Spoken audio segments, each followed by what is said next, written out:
আসসালামু আলাইকুম আপুরা। তো আজকে তোমাদের সাথে আরো একটা ফ্রক নিয়ে চলে আসলাম। তো এই কাপড়টা হচ্ছে আবার উপর দিয়ে থাকবে এক কালারের কাপড়, সাদা একেবারে।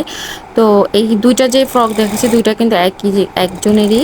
তো এই যে দেখো আমি কিন্তু এখানে একটু ডিজাইন করে দিচ্ছি। নিচের যে সাপার প্রিন্টের কাপড়টা আছে সেটা কিন্তু কুচি হবে। তো সেখান থেকে আমি কিছু কাপড় নিয়ে এখানে কিন্তু একটু ডিজাইন করে দিচ্ছি, ছোট ছোট করে কাপড় কেটে।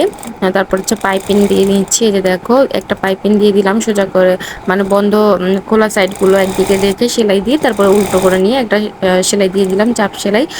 এটা কিন্তু একটা ডিজাইন হয়ে গেল, সুন্দর একটা ডিজাইন। তো নিচে কিন্তু আমি আরও একটা পাইপিং এরকম দিয়ে নিব, তো সেটা তোমাদের সাথে দেখাবো না। তো তারপরে যে দেখো আমি এখানে কিন্তু আবার গলার যে সাইডটা আছে গলায়ও কিন্তু আমি এই যে প্রিন্টের কাপড় দিয়ে এই গলাটা সেট করব।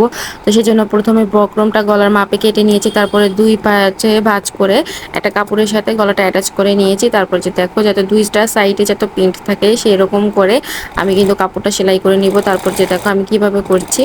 আর তারপরে আমি এখান থেকে কিন্তু 200টা পরিমাণ কাপড়, এক্সট্রা কাপড় রাখবো যাতে করে আমি জামার সাথে আমি সেট করতে পারি। আর বাদ বাকি কাপড়গুলো কিন্তু আমি কেটে ফেলে দিব। দেখো আমি কেটে কিন্তু এখন শেপ করে ফেলে দিচ্ছি। হ্যাঁ, বেশি কাপড় রাখবো না, সেটা তো 200টা পরিমাণে রাখবো। এই যে দেখো, হ্যাঁ, কাট কাট করা হয়ে গেছে। এখন এখানে আমি সেট করে নিয়েছি, গলার সাথে মাপ দিয়ে নিচ্ছি যে ঠিক আছে কিনা। হ্যাঁ, একদম ঠিক আছে। এখন মাঝখানে একটা পিন দিয়ে আমি এটার সাথে একটু জয়েন্ট করে নেব, যাতে আবার মাঝখানটা যাতে আঁকা বাঁকা না হয়ে যায়। পিন দিয়ে জয়েন্ট করে নিয়ে তারপরে হচ্ছে আমি এটার সাথে সুন্দর করে সেলাই দিয়ে লাগিয়ে নিচ্ছি। এই যে দেখো, সেলাই করে পুরোটা লাগিয়ে নেওয়া হয়ে গেলে উপর দিয়ে কিন্তু আরও একটা চাপ সেলাই দিয়ে দিব, যাতে করে গলাটা সুন্দর করে সেট হয়ে থাকে। তো এই যে দেখো আমার গলাটা কিন্তু সেলাই করা হয়ে যাচ্ছে।